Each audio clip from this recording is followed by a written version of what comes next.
What is going on, everyone, and welcome back to the channel. So today we are doing something a little bit different. We're not working on any of my cars, we're working on Matt's car. Well, we're trying to fix Matt's car. So this morning he came out, tried to start the car up. The fuel pump kicked on, started delivering all the fuel needed to be able to keep the car going, but over the past month or so, that fuel pump has been popping fuses and slowly killing itself. So we perceive that the fuel pump itself is actually dead, and the car itself is now kind of just hanging out. Luckily, Brian over at the Mod Garage has an AEM 340 liter per hour fuel pump in stock that we're about to go scoop up and throw back in the car. It doesn't take too long to swap out a fuel pump. We already have the back seat pulled out when we were diagnosing it or just playing around with it earlier. But when Matt came out this morning after his car died, he said it did smell like an electrical fire, so hopefully nothing actually caught on fire and it was just our imaginations making us think that. But when the car was trying to reprime after it died, I was watching the fuel pressure regulator and fuel pressure was all over the place. Matt, you were saying that the fuel pressure, or the fuel pump itself, was making some weird noises or something like that? Pretty much, you kind of heard it. There we have it.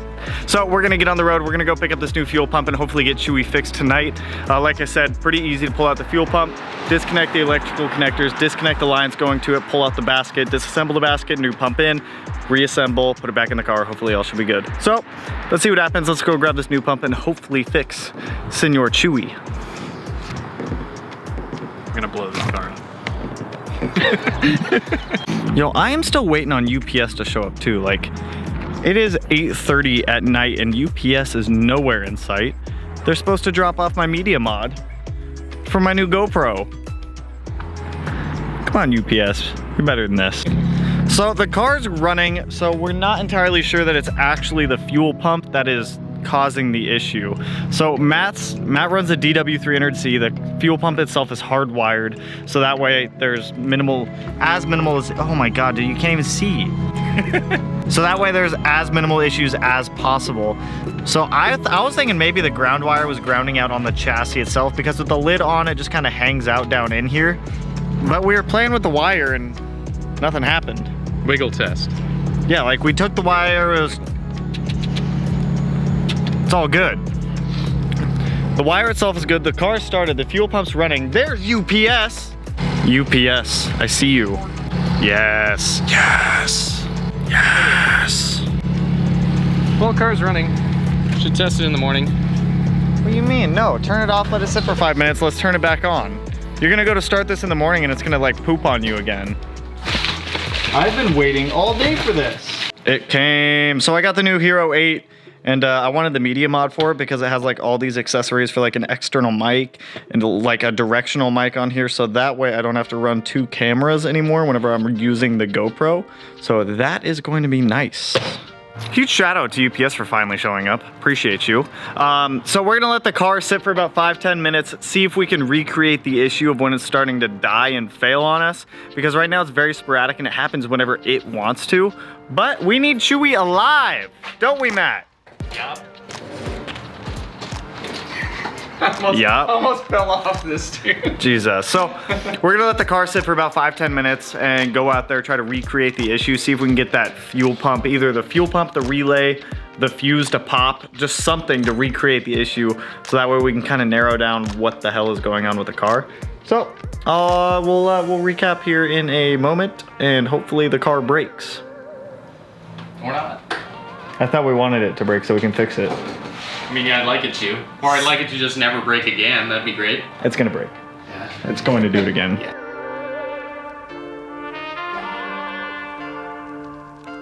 Let's go jump in the cross track. I like how there's a bag of Cheetos in the back seat. Oh, it still smells so new. Look at that, dude. Starlink. All right, off to Brian's. It's dark out. Hopefully we don't get lost. Brian, you, sir, are a savior. Ha ha ha ha. Fuel pump. All right, I gotta pay this man. Ugh, bam. AEM fuel pump. So we just got back. We picked up the AEM fuel pump. Matt's gonna be ordering the iWire hardwire kit. That's a tongue twister. So this is going to be going in his car in a couple days. So when we get the rest of the stuff, we will pick up on this video. But for now, we got the fuel pump.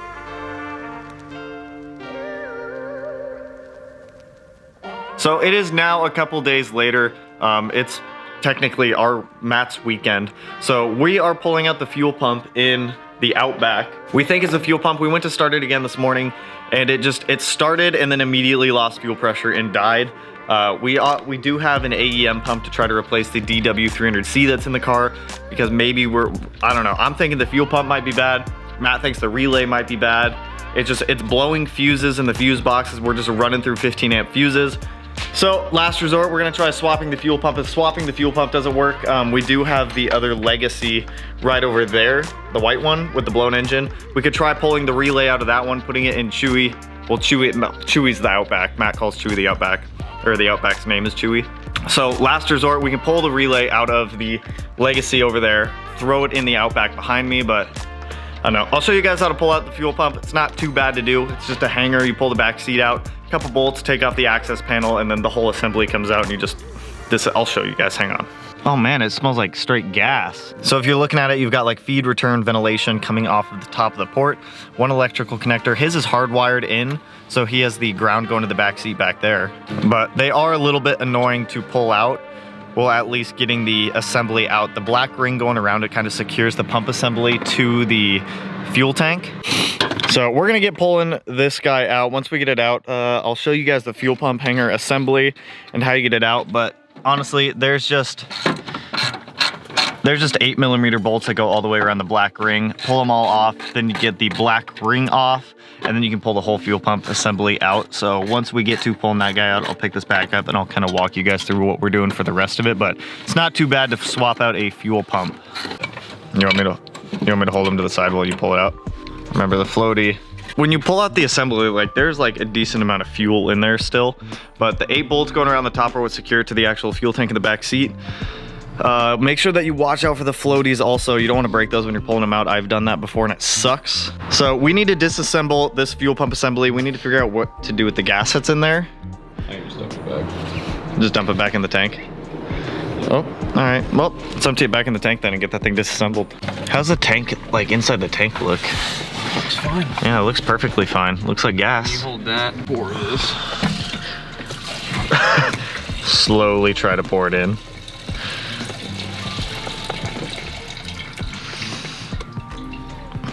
No big deal. Look at that. Look at that. So these things aren't too bad to disassemble. You're gonna have these springs in here that keep the top of it kind of secured down to the bottom. You've got your fuel sender floaty over here, wiring going up there. You have a new gasket. You just happen to have that. I happen to have a lot of things. Let me grab the new pump. Bam, new fuel pump. New fuel pump. On the fuel pump assembly, these clips are kind of what hold down the top of the fuel pump assembly down to the lower half. Generally, I use like 2 or 3 flatheads go around this. Matt's using a pick. Either one works. But go around it, undo all the tabs, and then the top hat should just kind of pop off from the bottom of it. Matt, do I answer it? Do I answer it? Good. Nope. So we found the potential issue. So we pulled the top of the fuel pump assembly out, and this bottom sock stayed in the lower portion. Now the interesting thing with that is on the bottom of the fuel pump and the sock, there's supposed to be a small little like metal washer that should be on there keeping it secure, and it's no longer there.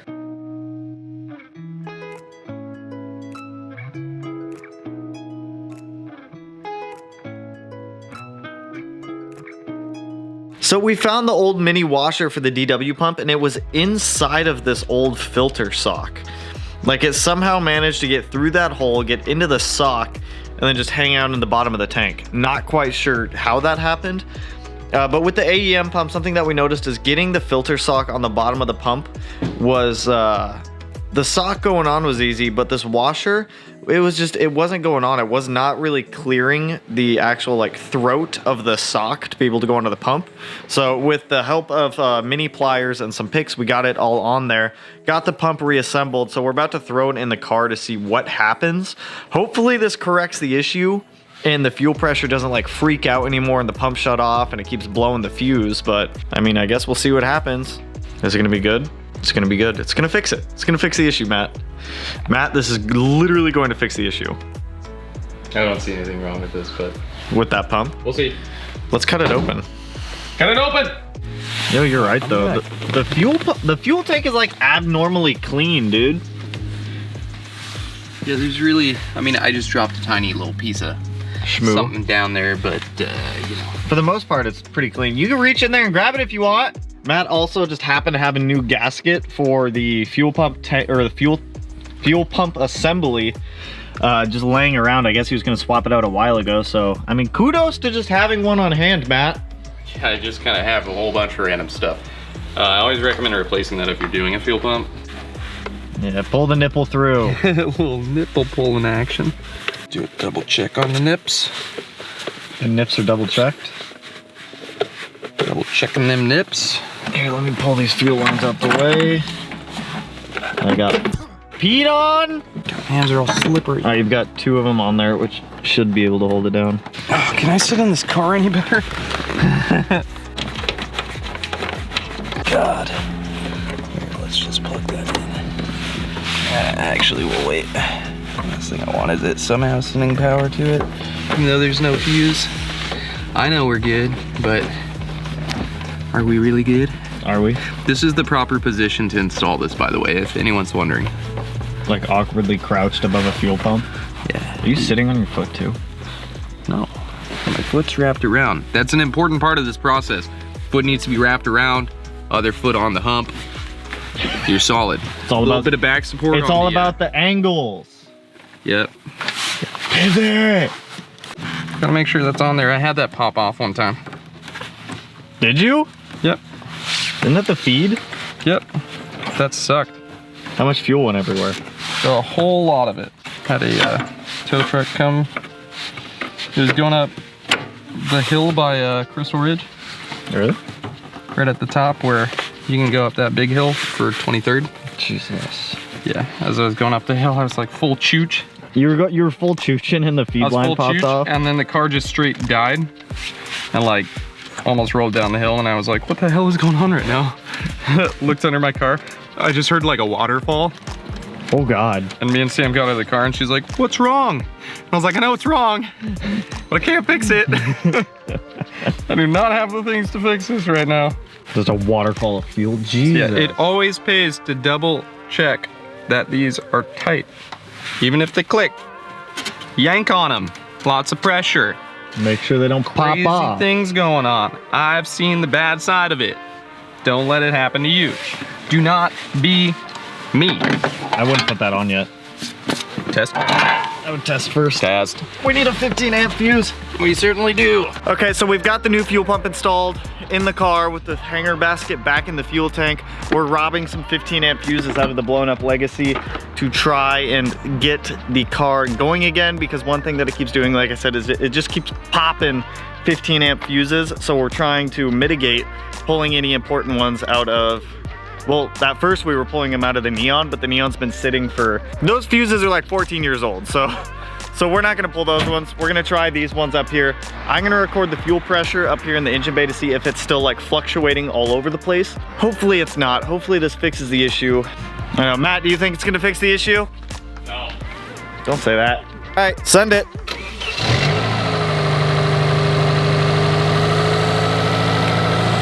So far, so good.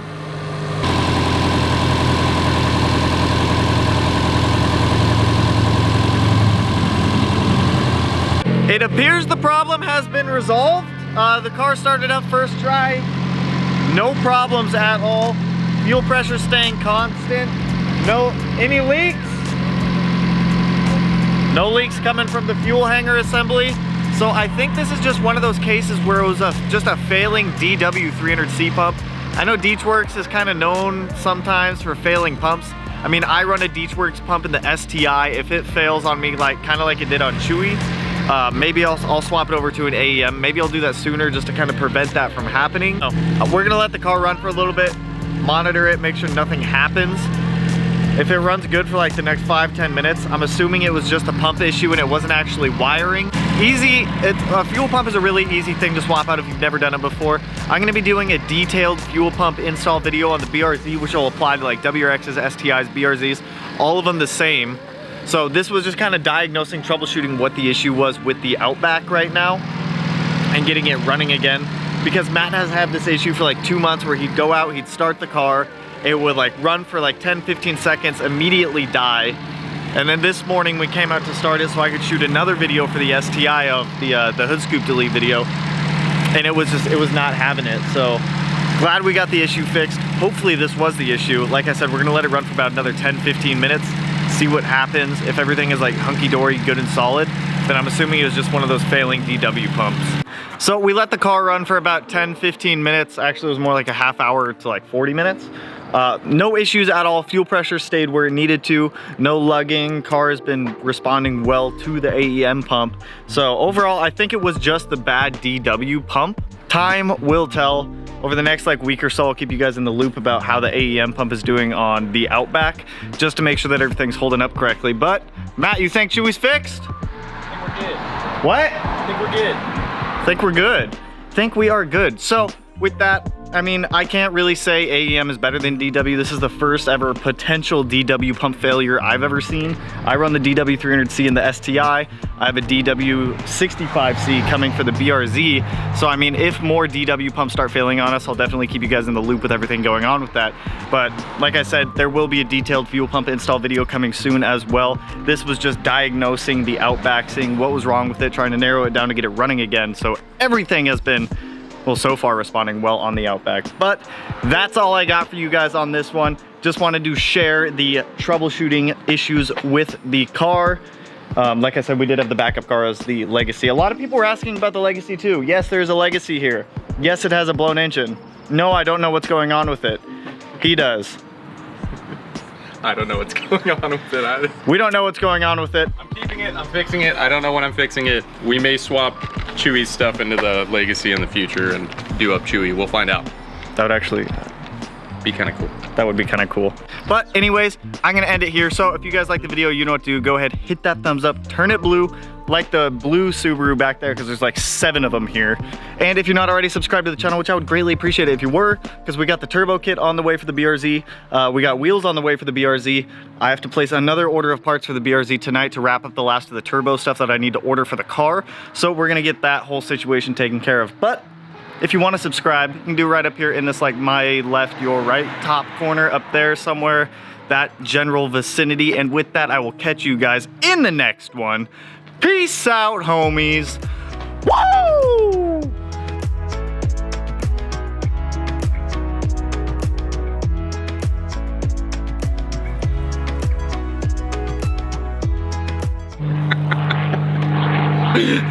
What?